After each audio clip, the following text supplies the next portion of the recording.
It's all part of us. We can all choose love. This lesson is about emotional intelligence. In the introduction video, you heard how Scarlett started the Choose Love movement about asking people to be mindful and change an angry thought to a loving thought.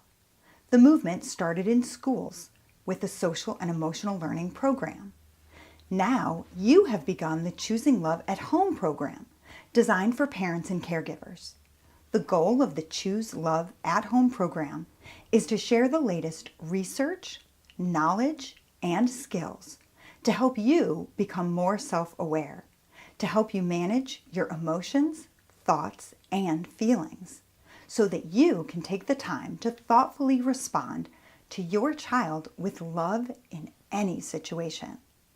You will learn the formula for choosing love and how to implement it at home.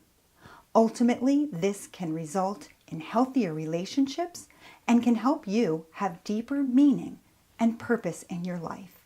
We will start Lesson 1 with Social and Emotional Learning, or SEL for short.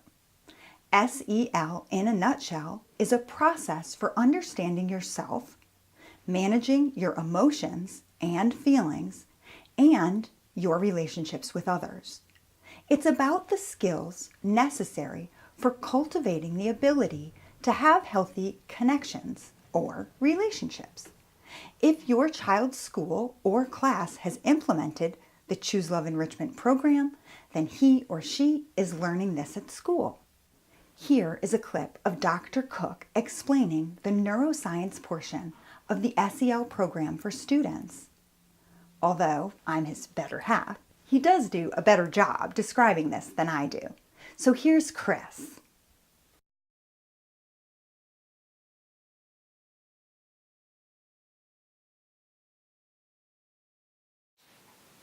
Brain science is at the heart of the Choose Love Enrichment program. While we provide you with a neuroscience explanation of what it means to learn and practice courage, gratitude, forgiveness, and compassion in each specific grade level, this video provides an explanation of the brain model we use to help teachers and students easily remember how to engage their brains in choosing love and learning. Hopefully, even a love of learning. The Choose Love Enrichment program helps you to do this by using a 3-step motto. Leave the lizard, nudge the numbat, and hug the human. We use the most efficient and simplified model of the brain developed by Dr. Paul D. McLean to explain in the simplest manner possible the neuroscience of the Choose Love Enrichment program's ideas. Dr. McLean's model divides the brain into 3 sections, and it's called the triune brain. Although it is an oversimplified model, it contains many of the basic workings and truths about the brain. The triune model provides a way to explain the basics of the brain so that every child, and even us big kids, can understand the power of how thinking, your ideas and thoughts and behavior, your actions and words, are connected. The 3 brain sections of the triune model, which are interconnected, include, number 1, the reptilian brain. That includes the brainstem and cerebellum. Number 2 is the mammalian brain, the limbic system, and the primate brain, which is the neocortex. You don't have to worry so much about the actual parts of the brain. I just want you to remember basically the reptilian brain, the mammalian brain, and the primate human brain. The reptilian brain is responsible for the body's vital functions, such as breathing, heart rate, and body temperature. The reptilian brain helps us stay alert and reactive to the environment around us.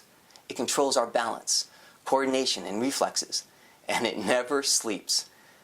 Think of the reptilian brain as taking control when the doctor taps your knee and your leg instinctively kicks. Well, that's the reptilian brain. It's instinctually reactive and inflexible. We call the reptilian brain the lizard. The mammalian brain, well, that is responsible for our social and emotional behaviors, as well as for our quick value judgments, whether something feels positive or negative. It is buried deep inside the brain and is sometimes considered the heart of the brain. It is the part of the brain where many neurochemicals such as oxytocin, dopamine, and cortisol, that's where they're all at. It strongly influences our initial behavior when we experience something like music, art, and even a smell. And it can make us, well, emotionally feel as though we are riding a roller coaster. We call the mammalian brain the numbat. The primate human brain is responsible for imagination, thought, planning, and decision making. It is the part of the brain that helped us develop language, and it has infinite learning abilities. Let me repeat that. It has infinite learning abilities. It helps us make rational, cognitive, and common sense decisions. When we use this part of our brain, it acts as a brake on our reflexive and instinctual reactions. It is the source of self-control. We call the primate brain, well, the primate human brain, the human. We use a question at the Jessie Lewis Choose Love movement to help remind us of the different parts of the brain and which one we hope takes control. Our question is, who's the boss? In other words, who do you let control your brain and behavior? We can allow the lizard, the numbat, or the human to control our thinking and actions. How we act tells everyone else who is in charge at any given moment. Is it the lizard, numbat, or human? We make the choice of who controls our actions in every situation. When we are in a situation that excites us in either a positive, kind of goosebumpy feeling way, or negative, angry feeling way, each of us can choose which part of the brain we want to control our responses. Let's take an angry feeling as an example. When we feel angry, that feeling awakens the numbat part of our brain, that limbic system, by sending blood and oxygen to it. The blood and oxygen is like feeding the numbat. We have a choice of two decisions for how we deal with the awakened numbat of anger. The first is that we can send it up toward the human so that the angry numbat is handled in a reasonable and rational way, hugging the human. When we slow down and think about the anger we are engaging, we are hugging our human brain.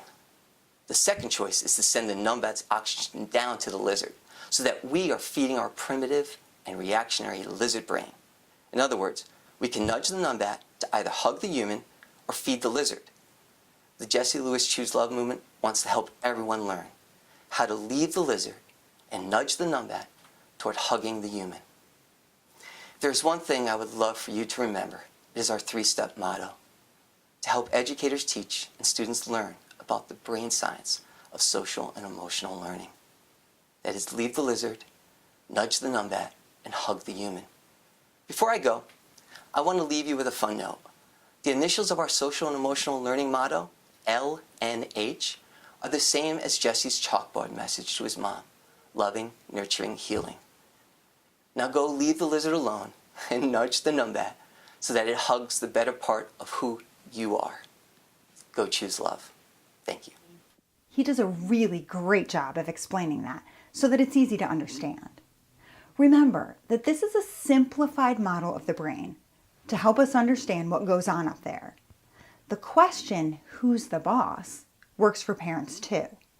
What I mean is, who are you going to let be your boss? The lizard, the numbat, or the human?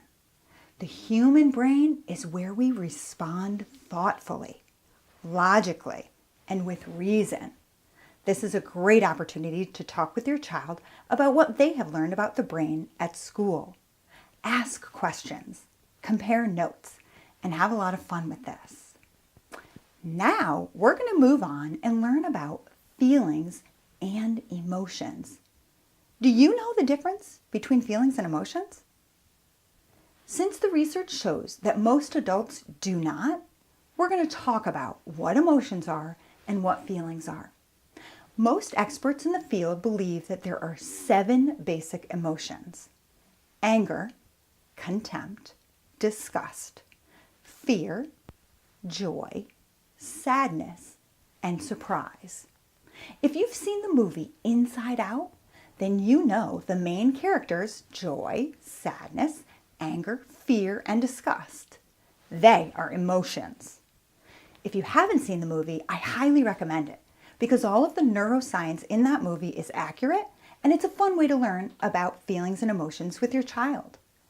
If you have watched it, go ahead and watch it again.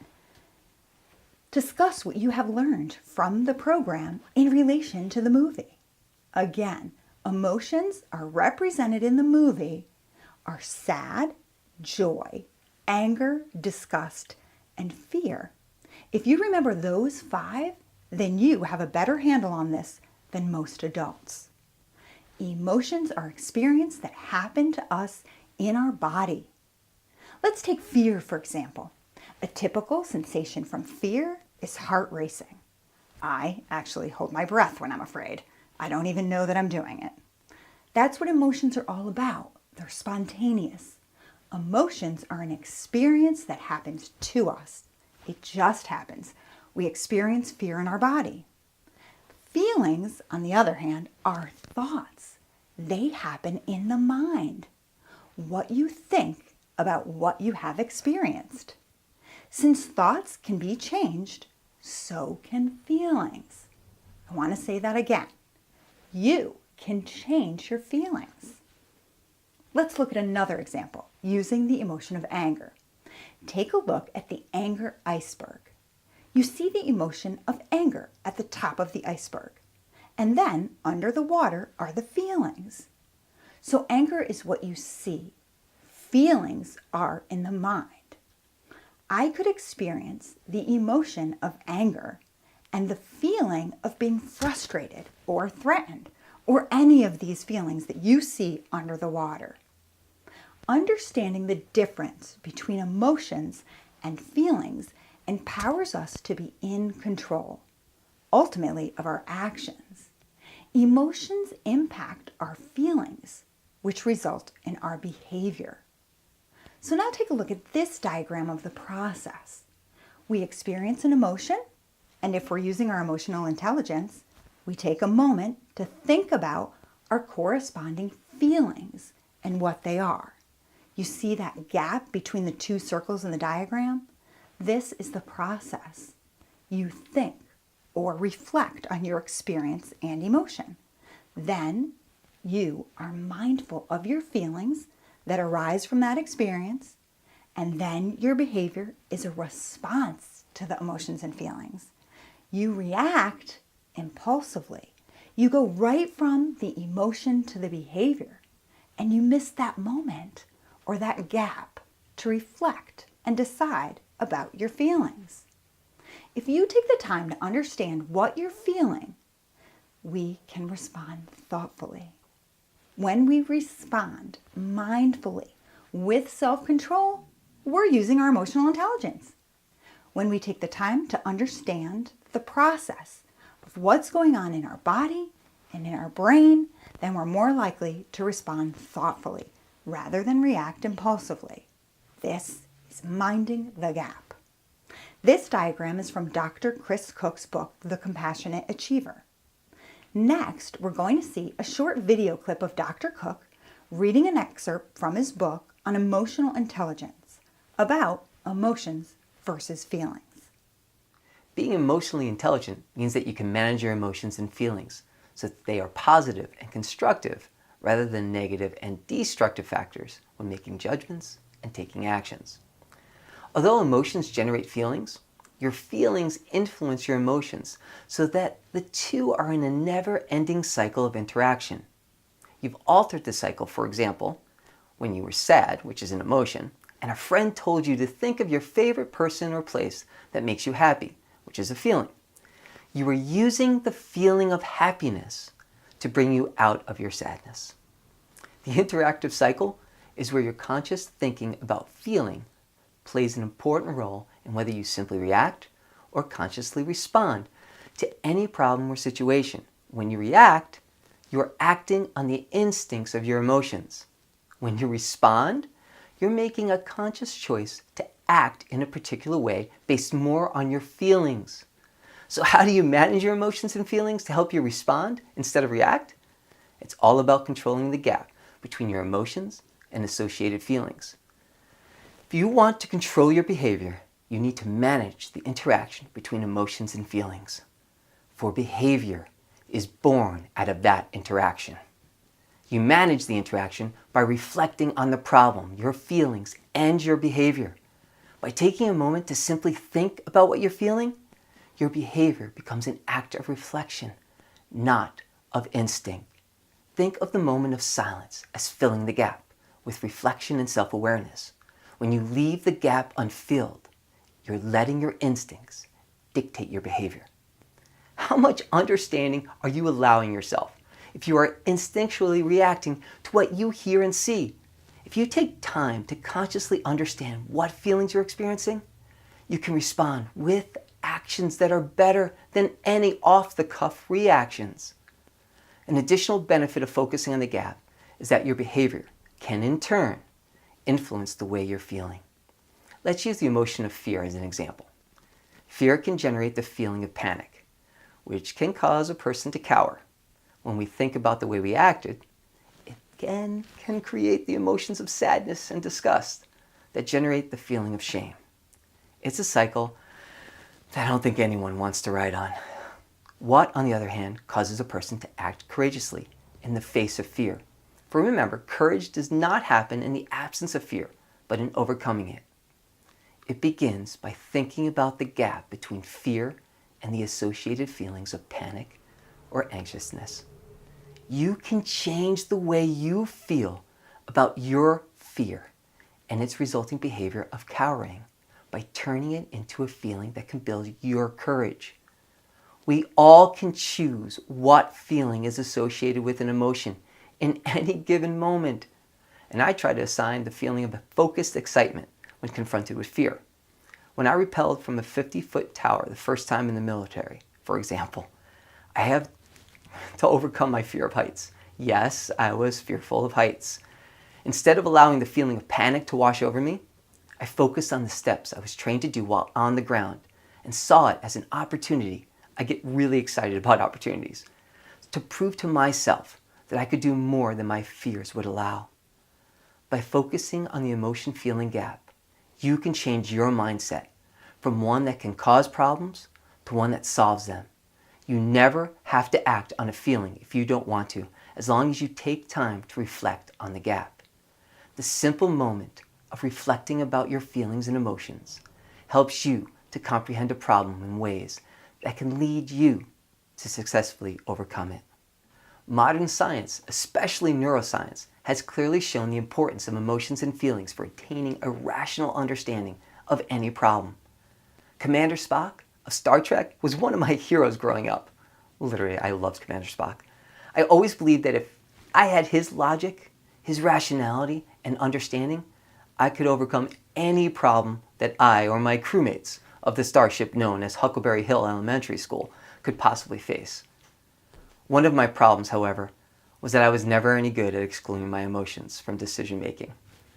I was more like Captain Kirk in that regard, and the irony is that neuroscience has recently shown that understanding and rationality are actually based on emotions. Yes, understanding and rationality are actually based on emotions. From studies on people who lost part of their brain's prefrontal cortex to researchers at the University of Toronto testing how emotions influence vision, neuroscientists are constantly showing that emotion affects every aspect of cognition. Indeed, without emotion, you and I will find it difficult to be rational. Hopefully, this description of emotional intelligence and the difference between emotions and feelings helps you understand the process a bit better. This is the basis for choosing love with your child, your ability to respond thoughtfully. We provide more examples and show how to apply this process in other lessons. Congratulations! You've just completed Lesson 1. Thanks so much for joining us. Now take some time to process what you have learned and to practice. The next time you are ready to react to your child, try to mind the gap. Consciously take the time to think about your experience and emotions. Then think about your corresponding feelings and your thoughts. Mind that gap. Be sure to pause. Take a minute before you react. You can even take a deep breath or go through the thought process before you say something. When you take the time, you can respond with love. And in doing this, you are cultivating an optimal, loving, and nurturing environment for your child to learn and grow. Go ahead and give this a try at home.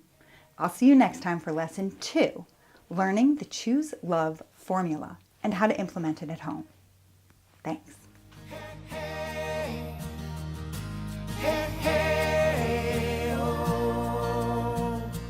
It's all part of us.